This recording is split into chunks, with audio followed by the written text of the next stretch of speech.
des que hi ha societats complexes, hi ha persones esclavitzades. És a dir, des de l'antiguitat. Tant la societat de la Grècia clàssica com de l'Imperi Romà eren societats no només amb esclaus, sinó societats esclavistes. Si ho mirem des del punt de vista de la història de Catalunya, diríem que ja a la baixa edat mitjana hi havia força població esclavitzada. És a dir, que la relació de Catalunya amb el fenomen de l'esclavitud és una relació intensa des de finals de l'edat mitjana fins al segle XIX i que cobra una nova dimensió, sobretot a partir del segle XIX, i que té a veure amb les colònies espanyoles i particularment amb Cuba i Puerto Rico. Per dues vies. La primera, tot el que té a veure amb el tràfic d'africans esclavitzats, que es carreguen a l'Àfrica i es converteixen en esclaus a les colònies, sobretot a Cuba i Puerto Rico, però també perquè aquests captius africans que són esclavitzats a Cuba o Puerto Rico treballen el sucre, treballen el cafè i sovint per propietaris catalans que després retornen cap a Catalunya amb els seus beneficis. Amb la qual cosa, els guanys o bé de la participació catalana al comerç d'esclaus o bé del retorn d'aquests indians que s'han enriquit per mitjà de l'explotació de la mà d'obra esclavitzada tenen un efecte important a Catalunya i formen part d'una altra dimensió d'aquesta relació.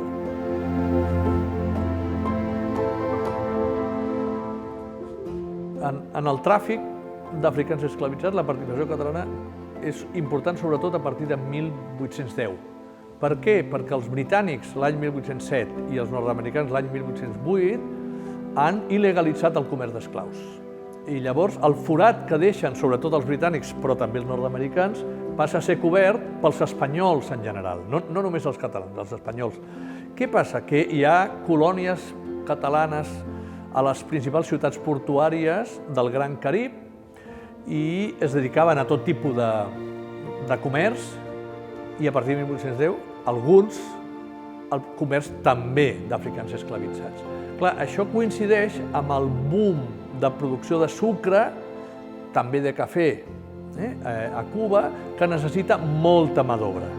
Pensem que l'illa de Cuba, al llarg de tota la seva història, arriba gairebé 1 milió d'africans, és a dir, més del doble del que arriben als Estats Units també en tota la seva història. 1 milió d'africans esclavitzats. I d'aquests, 700.000 són al segle XIX, que és quan trobem participació catalana. Quin percentatge d'aquests 700.000 podem atribuir als catalans? No és fàcil de fer-ho. De fet, era un negoci molt transnacional, però trobem armadors catalans, capitans de vaixells catalans, nostramos, mariners, i és una presència rellevant, força rellevant. També, com hem comentat, aquests propietaris d'ingenios o de cafetars, trobem de totes nacionalitats, no només espanyols, però majoritàriament espanyols a Cuba, i els catalans eren molt i molt importants. Hi ha també un altre fenomen que molts d'aquests catalans, quan tornen, des de Cuba, des de Puerto Rico, arrosseguen persones que s'han enriquit a Amèrica però que no són catalans d'origen i que acaben tornant i instal·lant-se a Barcelona. Per exemple, l'Antonio López, nascut a Comillas. Ell no és català d'origen, però la seva trajectòria empresarial, un cop s'ha enriquit, la fa des de Barcelona. Agustín Goytisolo de Zarzaburu, nascut al País Basc, però quan torna amb els seus diners que ha fet amb els seus 4 ingenios, s'instal·la a Barcelona, inverteix els seus diners a l'Eixample de Barcelona. És a dir, que gràcies a aquesta presència catalana hi ha també tot un munt d'empresaris que no són catalans d'origen que contribueixen a invertir a la ciutat de Barcelona i a l'economia catalana en general.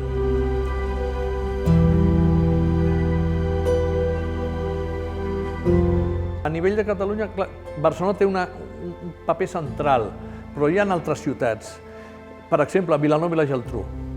Vilanova i la Geltrú es consolida al segon terç del segle XIX com un gran centre fabril, un gran centre industrial, sense haver tingut cap precedent manufacturer. Això per què és possible? Doncs bàsicament perquè Vilanova i la Geltrú és una localitat molt vinculada amb el comerç amb Amèrica, on hi ha molts indians que s'han enriquit a Cuba i que quan tornen inverteixen els seus capitals a Vilanova i Geltrú. A Sitges passa una cosa semblant a més petita escala. A Barcelona, de tota manera, no només s'inverteixen els capitals a la mateixa ciutat de Barcelona. A l'Eixample, a la ciutat, és molt clar, però també s'inverteixen des de Barcelona en altres llocs. Per exemple, en Joan Güell i Ferrer, un home que s'ha enriquit a l'Havana, ell compra una gran finca de producció agrària a Sucs, Lleida, Almacelles. És a dir, hi ha inversions en diferents sectors de l'economia catalana. Hi ha inversions al sector ferroviari. És molt conegut que el ferrocarril de Barcelona-Mataró el lidera un indià enriquit a Maracaibo, Veneçuela primer, i després a l'Havana, com és el Miquel Viada i Bunyol.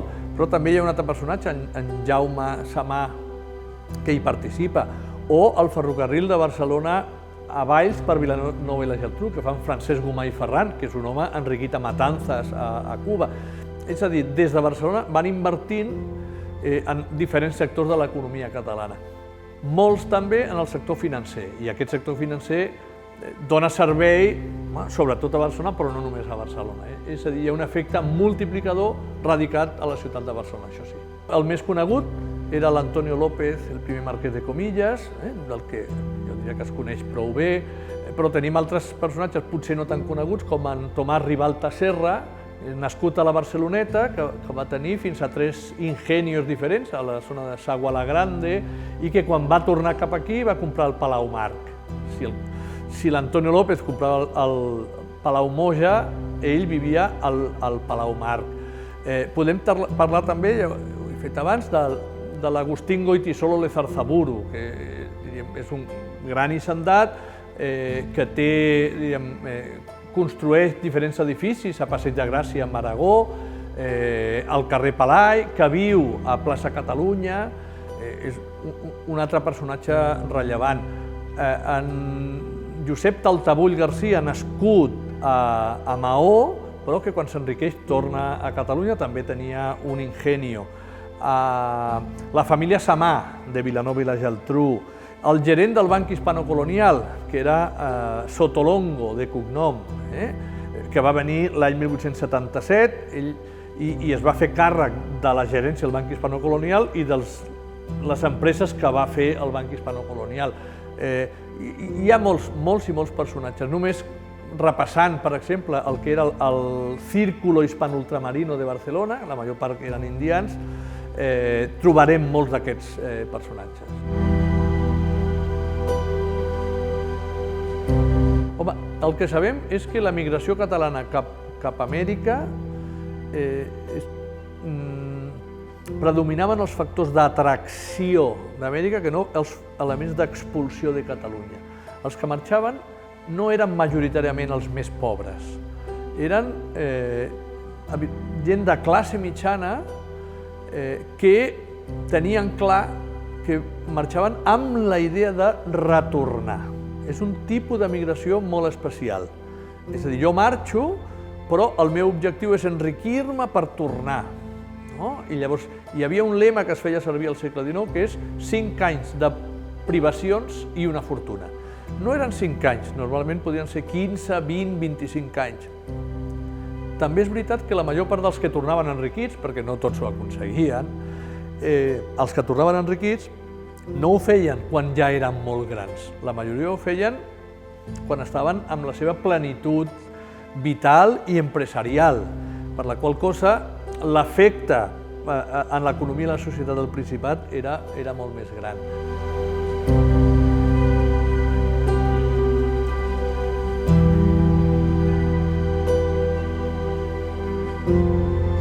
Hi ha paraules que no tenen traducció en altres llengües, que existeixen en català o castellà, però no tenen traducció. Per exemple, indiano, americano. Per què aquestes paraules sí existeixen a la península Ibèrica i no existeixen enlloc? Perquè és un fenomen prou ampli com perquè calgui trobar una paraula per definir-ho. I després hi ha altres expressions. Tenir molta terra a l'Havana. Es deia, aquest té molta terra a l'Havana, d'aquelles persones que presumien de tenir el que no tenien, o els que tornaven pobres. Aquest ha perdut les maletes a l'estret. És a dir, hi ha frases fetes, paraules vinculades a aquest fenomen migratori, i particularment els que van anar a Cuba i a Puerto Rico, com que eren societats no només amb esclaus, sinó esclavistes, diríem, doncs es van implicar en principi sense gaire problemes morals.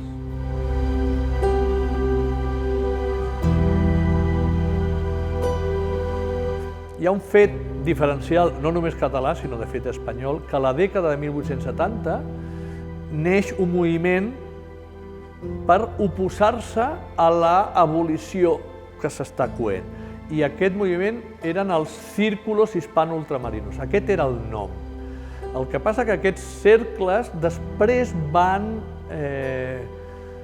convocar més gent i es va crear una entitat que es deia Liga Nacional, però no es deia Liga Antiabolicionista, es deia la Liga Nacional. I era molt més ampli aquest moviment que el dels Círculos Hispano-Ultramarinos, però a la vegada tampoc no estava tan concentrat. La institució de la que hauríem de parlar és del Círculo Hispano-Ultramarino, que es va crear una a Madrid, després una altra a Barcelona. Aquí a Barcelona el primer president va ser en Joan Güell i Ferrer, que s'havia enriquit a l'Havana a la dècada dels 20 i dels 30. El que passa que ell va morir un any després que es fes, i va deixar de ser president. El primer sotspresident era l'Antonio López y López, primer marquès de Comillas, que a més eren consogres, perquè el fill gran del Joan Güell es va casar amb la filla, la Isabel López Bru. Aquest era l'entitat que als anys 70 encara defensava que s'havia de mantenir l'esclavitud, quan tots els països europeus ja havien abolit l'esclavitud a les seves colònies, fins i tot als Estats Units també. Llavors era un fet diferencial, perquè només a Barcelona i altres ciutats espanyoles encara es defensava les bondats de l'esclavitud.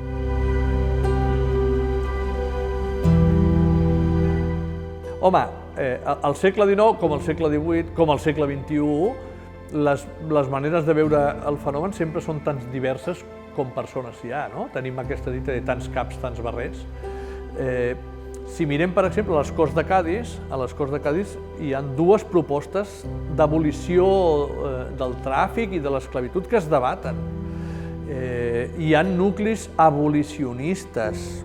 A Barcelona, a la dècada de 1840, hi havia una sensibilitat abolicionista, però també hi havia una sensibilitat esclavista, proesclavista, antiabolicionista a la vegada. El fet diferencial és la fortalesa d'aquest moviment proesclavista, però hi havia abolicionistes, prou que hi havia abolicionistes, també a Catalunya. Dit d'una altra manera, no hi havia un únic sentit comú sobre l'esclavitud. De fet, la cronologia de l'abolicionisme la podem començar a situar en 1792, quan Dinamarca diu d'aquí 10 anys il·legalitzarem el tràfic d'esclaus. A 1793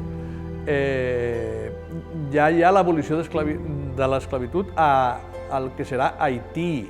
A 1794 a França, és a dir, al segle XIX, que és quan hi ha la major part de la implicació catalana en tota aquesta història de l'esclavitud a l'Atlàntic, és també el segle de l'abolicionisme. I llavors conviuen totes dues sensibilitats.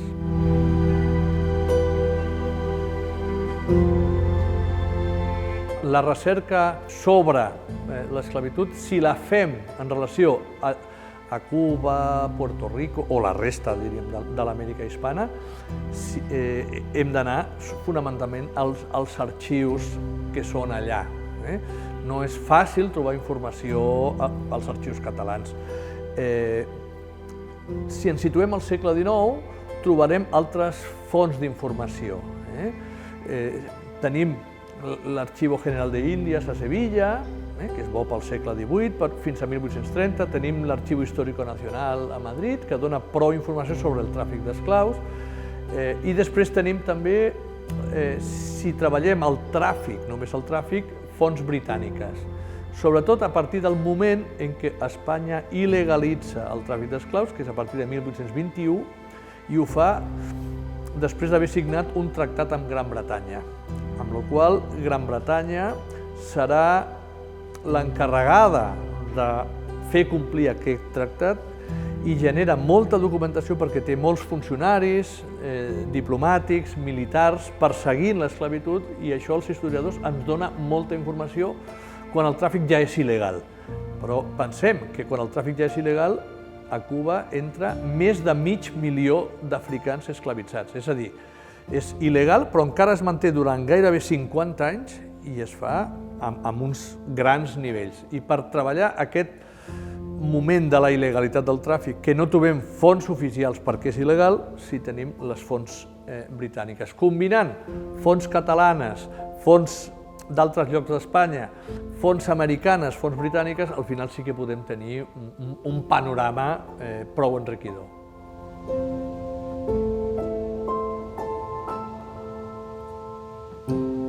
Potser la paraula que té més sentit utilitzar és la paraula l'oblit, no? Perquè si mirem la importància que va tenir Cuba per l'economia catalana, la Cuba esclavista per l'economia catalana, si mirem la importància que va tenir aquests capitals per Catalunya, però també fins i tot la producció literària, diríem, al segle XIX, ens parla que hi havia un coneixement de tot aquest passat, però aquest coneixement s'ha anat oblidant. No tinc una explicació, una hipòtesi de per què s'ha anat oblidant, i sí que podem dir que a partir de mitjans de la dècada dels 70, que en Jordi Maluquer fa un primer article a Recerques, després en Josep Maria Fradera, també a la revista Recerques, als anys 80, comencem a tractar historiogràficament una realitat que era pràcticament desconeguda. I aquest primer interès, que a finals dels 70, a principis dels 80, es va començar a treballar, no va generar gaire producció historiogràfica fins que arribem al segle XXI. I podem dir que en els darrers 15-20 anys hi ha prou treballs nous que han permès enriquir aquests primers panorames dels anys 80, diríem. A nivell historiogràfic s'ha treballat.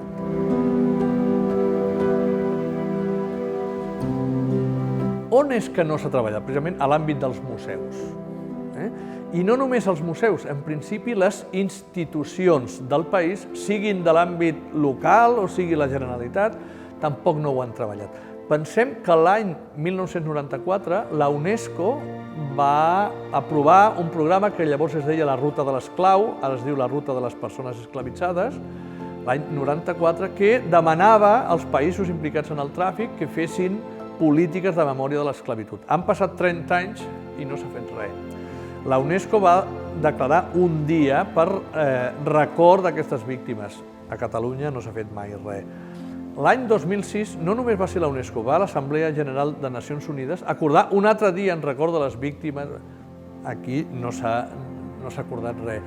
S'han aprovat dues proposicions no de llei al Parlament espanyol, però com que són proposicions no de llei, encara que el Congrés dels Diputats digui al govern que ha de fer segons quines coses, no les ha fet. En el cas de Catalunya, la llei de memòria democràtica tampoc no ha contemplat, com passa en el cas de l'espanyola, altres tipus de memòries que tenen a veure amb un fenomen que està considerat com un crim de lesa humanitat. Llavors, les institucions en general i els museus en particular tenen un llarg camí per recórrer per incorporar tota aquesta història, o bé en format d'exposicions temporals o, sobretot, i molt millor, a les seves exposicions permanents.